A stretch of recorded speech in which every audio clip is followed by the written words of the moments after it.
הביתה, תיזהרו על הספר, תיזהרו על הספר.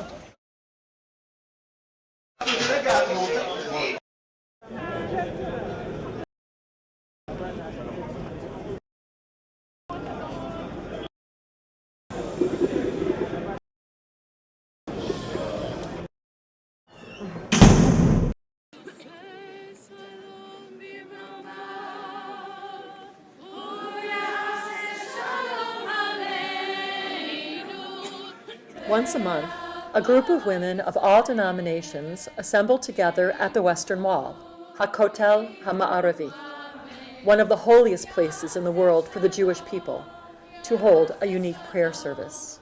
We are Women of the Wall. We convened for the first time in December of 1988 at the conclusion of the Conference on the Empowerment of Jewish Women. Since then, we have been praying at the Kotel every month on Rosh Chodesh, with the exception of Rosh Chodesh Tishrei and Shabbat.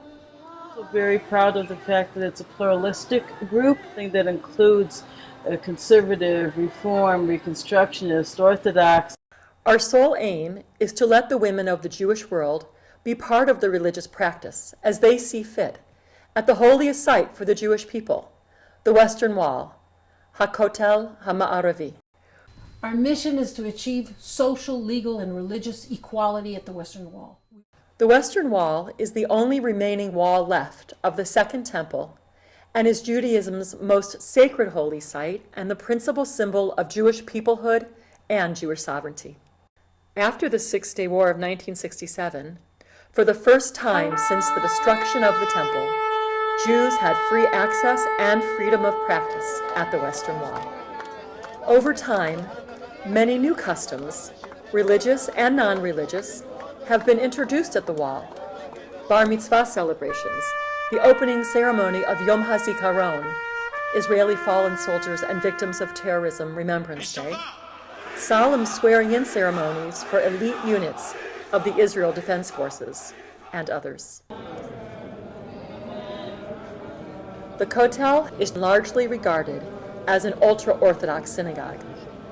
The authorities constructed a permanent metal partition to separate the space in front of the Kotel into two sections, one for men and one for women.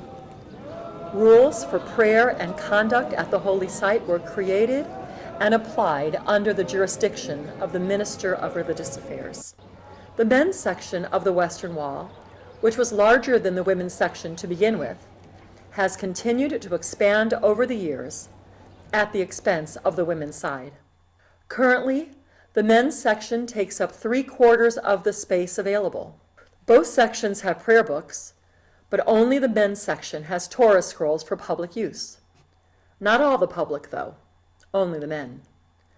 Out of hundreds of Torah scrolls dedicated to the Kotel by worshipers, none have been allocated for the use of women.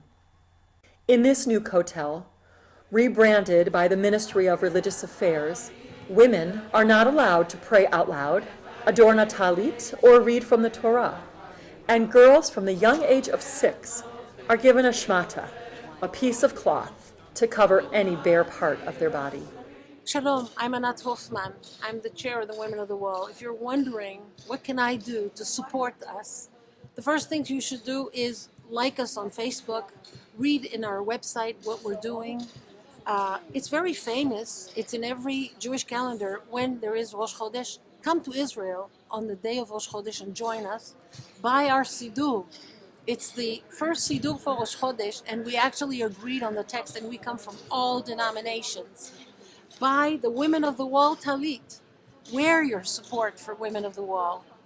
And most importantly, support a new kind of Israel, an Israel that has pluralism, an Israel that has the wall open to all the diverse voices of Judaism, because we know there are many ways to be a Jew, not just the ultra-Orthodox way. It's time to liberate the wall again.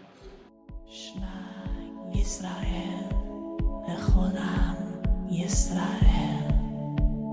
Shema lekolot Yisrael, lechol am Yisrael. Shema Yisrael, lechol am Yisrael.